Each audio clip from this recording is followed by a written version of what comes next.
What is up guys, Syiler here, and we are back with another rare mount guide, this time taking a look at the Pureblood Firehawk. Now this comes from Ragnaros, normal 10 or 25 man, even drops on heroic if you want to do it on there, but we are going to be taking a look at the 10 man normal version in this video. All versions have the same drop chance. Don't listen to what people say. Every single version has the same chance of it dropping. So it doesn't matter what version you do it on, you will still have the same chance. That's why we're going to do it on 10-man normal. Now this is not an easy solo by any means whatsoever. So you need to be confident in yourself if you're actually going to do this. I have about 5, 6, 7 item level when I recorded this. So you need to be around that point to be able to solo it. Some can do it slightly lower, especially tanking classes. But if you are struggling to solo it or you don't feel you're geared, then 2 to 3 people should be all you need to be able to solo this. So, to actually, well, where is Firelands? Firelands is located in Mount Hyjal, and as I said, we're just going to flick it onto 10-man normal difficulty for this run, as there's no reason for us to do heroic or 25-man. So we're just going to flick it on 10-man normal, and we're going to clear through on there. So for this guide, we're literally going to cover the whole run from boss to boss, all the trash and the routes that I take to clear Firelands, so it should be useful to anyone looking to solo it or do it in a small group, and it should give you an idea of how to do it effectively each week. The Fire Scorpions aren't too bad, they put a stacking damage over time debuff on you and an increased fire debuff, so you want to try and kill them as quickly as possible. The Molten Surges will do a periodic charge, hits you for about 200k, but you know, by the time you kill it, it should have done 1 to 2 charges at max. The Molten Lords will put a stacking debuff on you, which causes you to take more damage, so you want to try and kill them as efficiently as possible. And you'll notice on the screen, hopefully, that there'll be annotations that you can click, which will take you to each boss. And those annotations basically can be used if you don't want to see the trash. I'll put a link for the first boss is going to be Beth'tilac, so you should see a link to Beth'tilac and the boss after Beth'tilac, and we'll do it like that, so you'll be able to skip through the video and get just to the bosses if you're not interested in seeing how the trash works, or you know, you don't want to see the routes that I take. So these mobs here, you'll see a flame shield, and the flame shield is a little bit deceiving. It's smaller than it should be. What you'll need to do is use a ranged stun or interrupt to get the flame shield down, then you can run in to kill them. If you're a ranged, I think you still need to get rid of the flame shield anyway, otherwise you won't be able to do any damage within the flame shield. So make sure you get rid of the flame shield, and then with that trash packed down, we're onto Beth'tilac, which is the first boss, and this is usually the route that I take. Beth'tilac is one of the easier bosses to deal with, and especially to solo. It's not too much of a challenge. Any DPS / tank class should be able to do this with no issues. Maybe about 530 item level onwards, you should have no issues whatsoever with this. So when you're engaged, Beth'tilac will fly up to the top of the web, and there'll be lots of ads. Now these drones, or sorry, spinners will come down. You want to DPS them, and then a web will come down that you can interact with. When that lands, you want to click on it, which will take you to the upper platform. And that's where Beth'tilac's actually going to be. So this is phase 1, and you can literally just stay up here. You want to use all your cooldowns here now on Beth'tilac. And you'll notice kind of like a molten pool on the floor. That means there's going to be a meteor hitting that location shortly. The meteor will cause you to fall through the web. So you want to make sure you move out of the meteor so you don't fall to the ground. You know, it wastes time and means you're not going to be able to get it down quick enough. Now this phase doesn't really do that much damage. It shouldn't be too much for you to worry about. Her melee attacks don't really hit too hard, as you can see. It's barely doing anything to me. And her pulse in AoE was meant to be more of a raid sort of mechanic rather than sort of a soloing mechanic. So we don't really need to worry about any of those mechanics. And if you're not able to get her down low enough in phase 1, she'll basically start casting like an eruption. When she starts doing that, jump down the hole, wait for her to finish the eruption, and then go back up and carry on. But if you are like me and you're able to get her down in one phase, then at around 10% she'll go down to the bottom of the web. She'll start putting a stacking debuff on you, which will cause you to take less healing, and it's basically a DPS race from 10% to 0, but as you see, the last 10% goes really, really fast, so it's not something you really need to worry about. So with Beth'tilac out of the way, we're going to move on to the next boss. Next up, we're going to head towards Alysrazor, but on the way we're going to clear some trash. Now the reason for that is 1, it's in our way, and 2, you can't actually get Shannox to spawn without killing an X amount of trash. As you'll notice when you go around the dungeon, Shannox will start yelling, he'll be like, "Rah!" The horn calls, and he's pissed. And then when that happens, it'll happen like 3 times, and eventually Shannox will spawn. So we need to kill enough trash to actually get him to spawn. Now those overseers enrage, and they hurt. So you might want to pop some defensives for that, and even maybe DPS cooldowns, because they really, really do chunk away your HP. As you see, I nearly died twice to them. And the mobs that are surrounding the magma Unstable Magma. They put a debuff on you which causes you to take less healing, I believe it is. So you don't really want to be pulling two of those packs together like you see me do there, as it makes things difficult. So once that trash pack's out of the way, we're going to move on to the trash for Alysrazor. And if you need a little bit more information on this trash and stuff, I do actually have a guide unique to just Alysrazor, which you can check out and look at. But basically we're going to go in, we're going to kill the two mobs, interrupt them if needs be. And then we're going to go over and kill the two egg piles. Once the two egg piles are down, and we're going to kill the birds. Now watch as the birds will do like a targeted fireball, but they'll have to slowly like chase you with it. So once it gets close to you, as you see he's coming close, we're just going to run away from it and take no damage from that. Once both of those are dead, we can actually engage the boss by attacking Majordomo. He'll get pissed, he'll yell, he'll be like, rah, rah. And then eventually the bird will spawn, and that'll be the boss. Now, this boss drops a mount in itself, and there's been a separate guide for that. But if you do this run, then you'll have a chance of getting 2 mounts per week. You'll have a chance of getting the boss, the mount from Alysrazor, and you'll have the chance of getting the Pureblood Firehawk. So it's not a bad place to try and solo to run each week, because 2 mounts from one raid is pretty worthwhile. So once we engage the boss, we're going to click 3 feathers. And what that'll do is cause you to be airbound. Now, you want to try and stay behind Alysrazor as much as possible, because if you get too far away, it'll actually despawn. And if you have enough DPS, you shouldn't ever have to land, especially at level 90 with like a 530 item level, you should never have to actually touch the ground.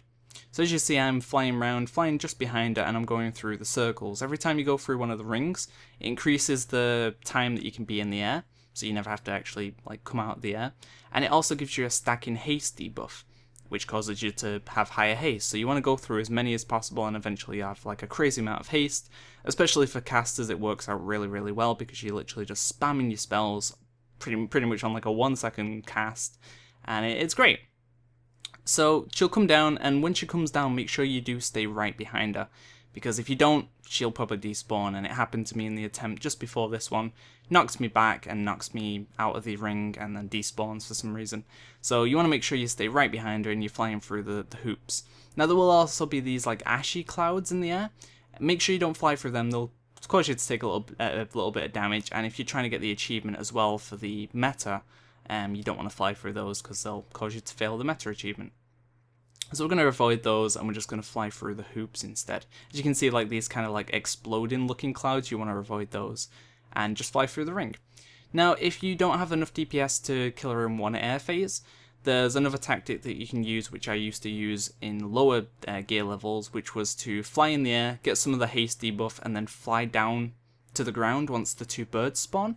And I'd kill the birds, and then I'd go back into the air. It's up to you which method you want to choose, but I found that method easier for soloing it as a melee when I had lower gear levels. But now that I have higher gear levels, I don't even need to bother with going to the ground, because she dies before the second phase even happens. So yeah, as I said, I'll put a link in the description for a bit more of a detailed guide on Alysrazor if you're struggling, or you want a different method of actually soloing it for lower item level. And next up, we're going to move on to Rhyolith. So we're going to fly up here, and we're going to go through the gauntlet. You basically want to run straight to the top, deal with the 3 mobs up there, and then once that's done, we can actually engage Rhyolith. So onto Rhyolith, and this encounter was a lot more difficult than I thought it would be to solo. If you want to do the meta achievement, you basically just need to attack his right foot, as you see me doing in the beginning, and that's what I was planning on doing for this attempt, but I realised that the active volcanoes, basically throughout the fight he'll put down volcanoes, and if he walks over the volcano he'll take more damage. And occasionally he'll activate the volcanoes, and the active volcanoes put a stacking debuff on you, which really, really hurt. So I was planning on just attacking his right leg and just basically tunneling it, AoEing down the ads and doing it that way, but the stacking debuff from the active volcanoes was just too much for me to be able to out heal, and it probably will be for you too if you're trying to solo this. So what I recommend doing is guiding him towards the active volcanoes, and if you don't know how to do that, basically if you attack his left foot, he'll go left. If you attack his right foot, he's going to go right. So you basically just want to keep sort of hitting his left or right foot and guide him towards the active volcanoes. And you'll tell when it's active because it's kind of like as you see the through volcanoes now, it'll be kind of like a molten-y version of that one, but not the one to the right, not that kind of molten. More like that one. There we go. As you can see on the screen now, it's kind of just more red, like a glowy red, and that means it's active. and that'll start putting the stacking debuff on you, which causes a lot of damage when it hits sort of 10 plus stacks. So what I'd recommend doing is, as you see me now, I'm hitting his left foot and I'm getting him to go towards the active volcano. Get him to walk over it, and then that'll basically get rid of the volcano. And there are some ads that'll spawn periodically through the fight, but what I've just been doing is AoEing them down as they spawn. They don't really hit too hard. And when you get the boss down to 20% on his feet, he'll go into phase 2. He'll take normal damage now, and he'll start actually hitting you. Before he wasn't. Doesn't really hit too hard though, hits for about 50 to 100k per melee hit, and he's pretty slow in terms of attacking, so it's not really too much damage that you need to worry about, and he should drop pretty quickly from the sort of 20% phase. And there you go, that's how you kill Rhyolith. Now, so it's up to you. It made it a bit more difficult for me because I was trying to do it the achievement way, but if you just do it the normal way like that, it should be quite an easy encounter. And now we're going to kill more trash to get Shannox to spawn, so we're just going to burn through the trash and kill enough until you hear like Shannox's horn, and then eventually he'll come out of the door where Baleroc is, and you'll be able to kill him. As you see, the horn sounds more urgently, that means he's pretty close to spawning, and we just need a few more trash packs to actually get him to spawn. Now these trash packs aren't too bad to deal with. The Houndmasters, I'd say kill last. The Cauterizers you want to kill first because they actually heal the other mobs, so you want to get them killed. They don't really have too much HP either. So get them down first and then deal with the other the ads. The dogs put a stacking rend up on you as well, so I'd say deal with those second if you've got those in the pack. And it would be really cool if I had a Tremor Totem on my bars for the Ancient Core Hounds, but they'll numb you, dealing a lot of damage, and they'll also fear you, so you might want to make sure you've got some way of dealing with both the Chomp and the fear. And there's Shannox out, so now we're going to go on to Shannox and basically explain that fight. So this was another strangely difficult encounter. I wasn't expecting it to be as tough as it was, but the way I found to deal with it easier was to deal with the dogs first. Now, I started off with Rage Face because Rage Face is the one that will pin you down, and you need to deal 30k damage to him to get him to stop basically pounding on your face. So, as you see, I set my pet on him. My pet will do the 30k damage and then he'll stop eating me. And it just means dealing with him is a lot easier. If you've got any dots or anything like that that tick for 30k, you can just stick a dot on him and that will deal enough damage to break the sort of stun that he does on you. We're going to kill him first, but remember every time you kill a dog, Shannox is going to start doing more and more damage. So now that the first dog's down, the boss Shannox is going to start hitting you harder.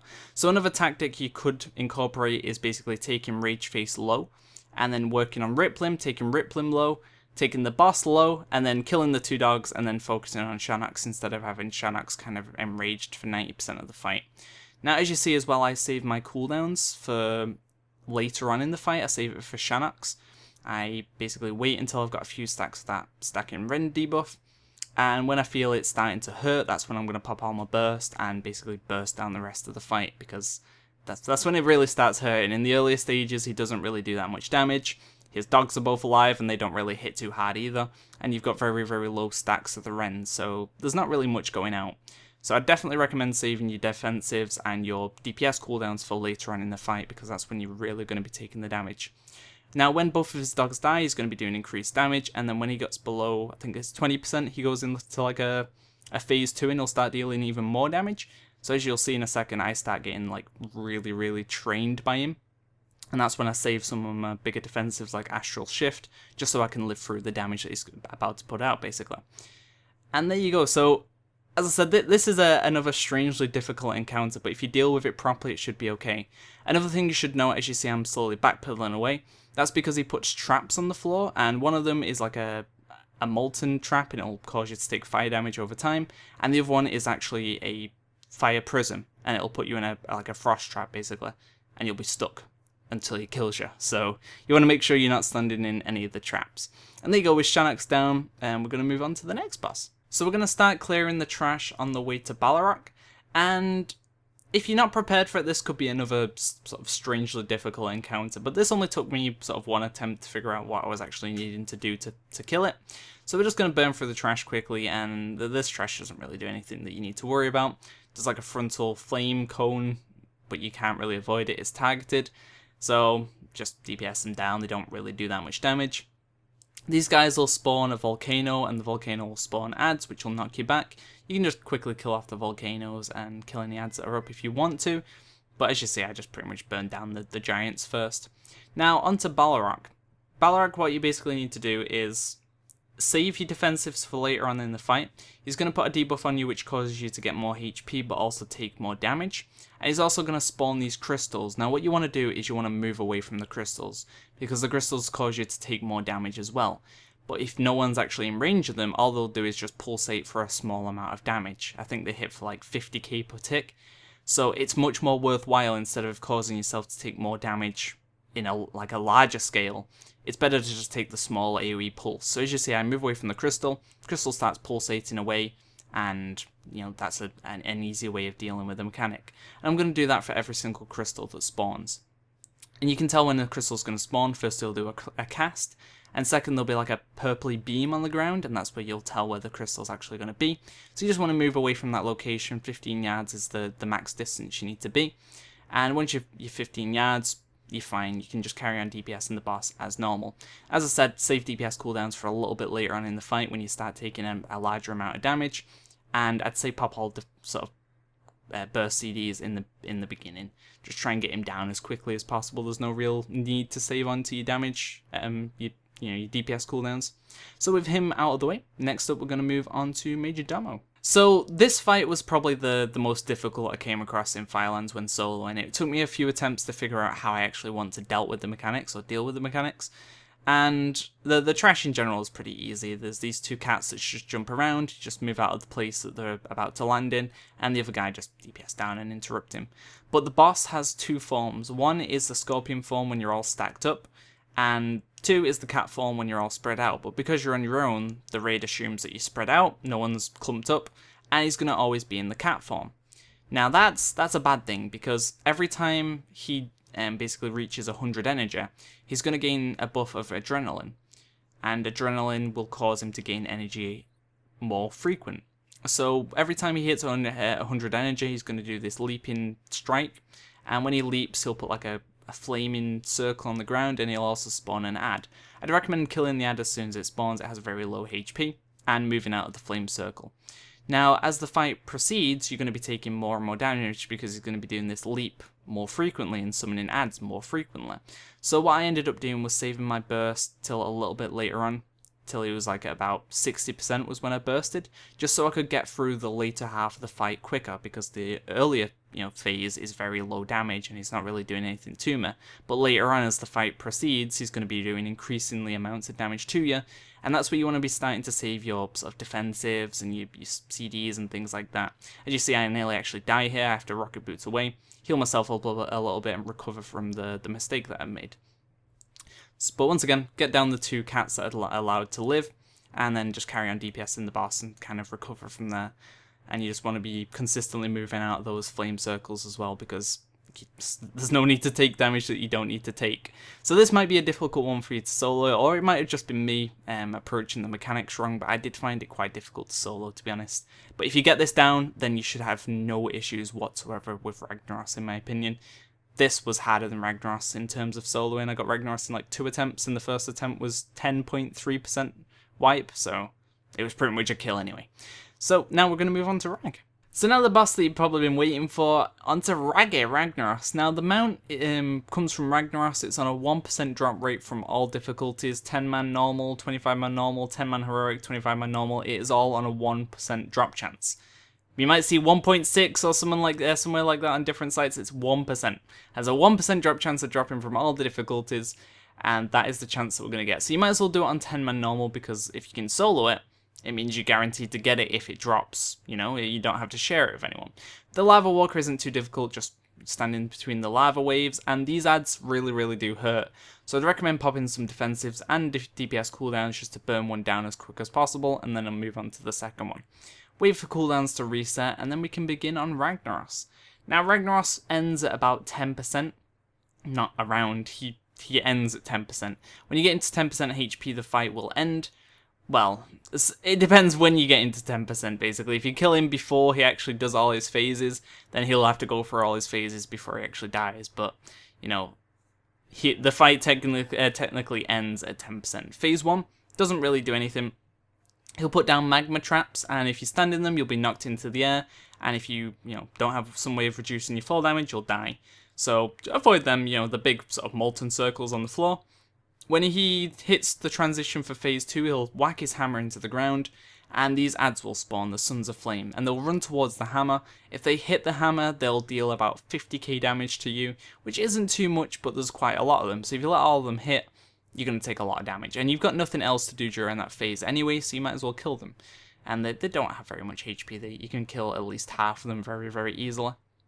Once all the adds are either dead or they've hit the hammer, he'll move on to phase 2. Phase 2, pretty much the same thing, he'll do the magma traps, and he'll also put down a molten seed, I think he does in the thing, and he'll also do the sulfurous smash, which as melee you don't really need to worry about. He'll send a flame wall left, right, and back, and just move away from it basically. And there you see that's the seed. That'll explode eventually and it'll spawn an ad. It'll spawn an ad per person in the raid, so when you're on your own it's only going to be one ad.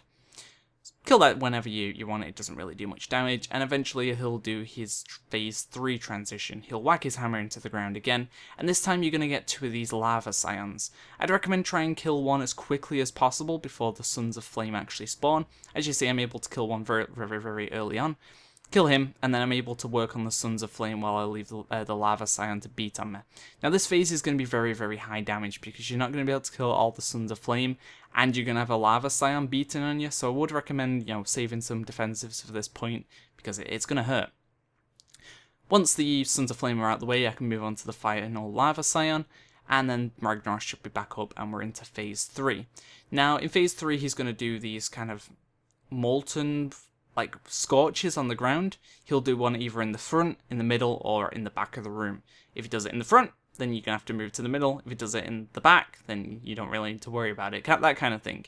I don't know if you actually get to see one in this attempt. I think, oh, there you go, right in the back of the room, engulfing flame, and you just need to move out of it before it explodes. It doesn't hit too hard, but it's damage that you don't really want to be taking at this point in the fight, so I'd recommend avoiding them if possible.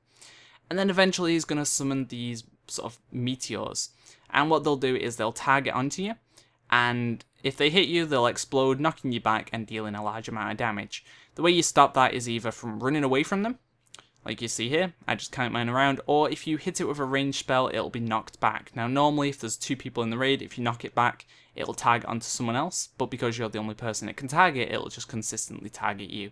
So what I'd recommend doing is just literally kite it around. If it gets too close, knock it away, and then kite it around again. And then just keep burning the boss until he hits 10%, and when he does hit 10%, that is the end of the fight, and you've beat him, basically. There you go. So, boss is dead, and we get to loot the chest. So he doesn't actually die, he disappears at 10% on normal, but the mount can drop from normal, so we might as well do it on there, and you will, as I said, have a 1% chance of getting the mount. So good luck with both the mounts that drop from this place, and I hope this guide's helped you out to be able to solo it or do it in a small group. Look out for more guides coming soon. Don't forget to thumbs, fave, and subscribe. See ya!